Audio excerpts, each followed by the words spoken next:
Саламатсыңарбы окуучулар? Биздин бүгүнкү сабагыбыздын темасы баш мүчөлөрдүн ээ менен баяндооштун ортосуна сызыкчанын коюлушу.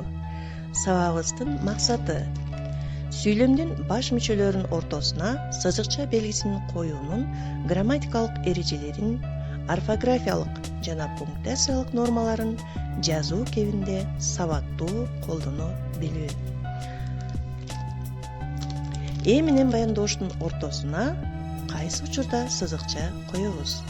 Биринчи, ээ менен баяндооштун милдетин атоош жөндөмүдөгү зат атооштор аткарса, эгерде баяндоочко тиешелүү айкындоочу мүчөлөр болсо, сызыкча ошол айкындооч мүчөлөрдөн мурда коюлат.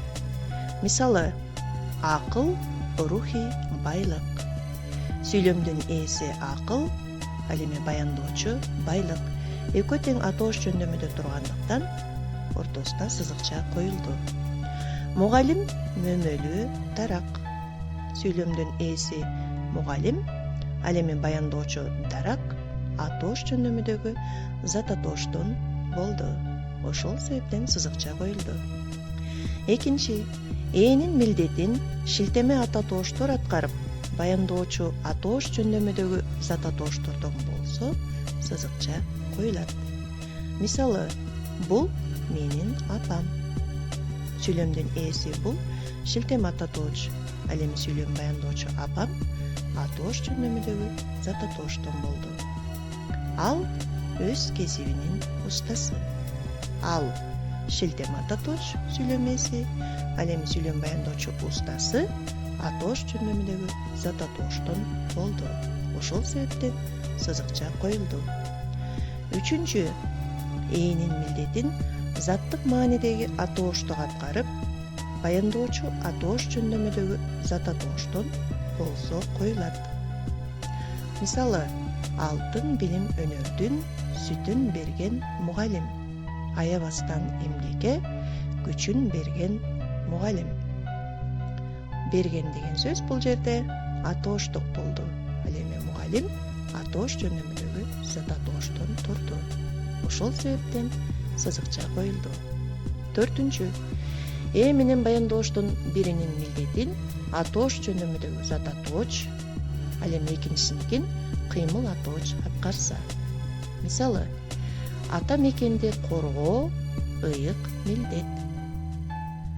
Бул жерде коргоо кыймыл атооч болду, ал эми милдет атоош жөндөмүдөгү зат атооч болду. Ошол себептен сызыкча коюлду. Ар бир атуулдун ыйык милдети ата мекенди коргоо.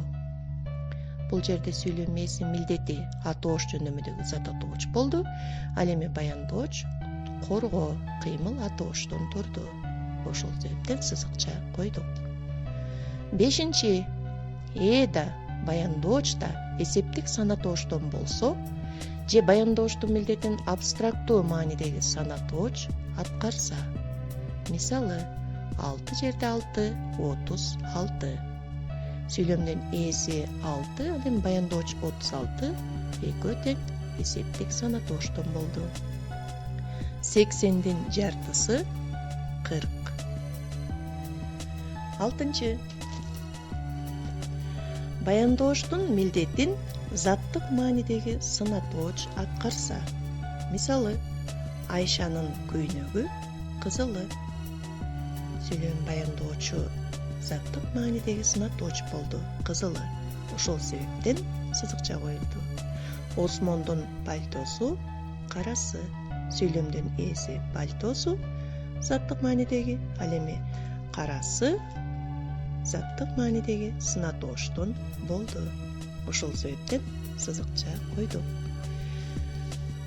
Бүгүнкү биздин ээ менен баяндооштун ортосуна кайсы учурда сызыкча коюлушу боюнча жакшы жеткиликтүү билим алдык деген ишенимдемин. Анда эмесе азыр силер 145-көнүгүүдөгү накыл кептерди жатка билип алгыла. Ошондой эле ээ менен баяндооштун ортосуна сызыкчанын коюлушуна көңүл бургула. Ал эми үйгө тапшырма 146-көнүгүү. Ээ менен баяндооштун ортосуна сызыкча коюлган сүйлөмдөрдү жыйнагыла. Андан кийин аларды катыштырып чакан текст түзгүлө.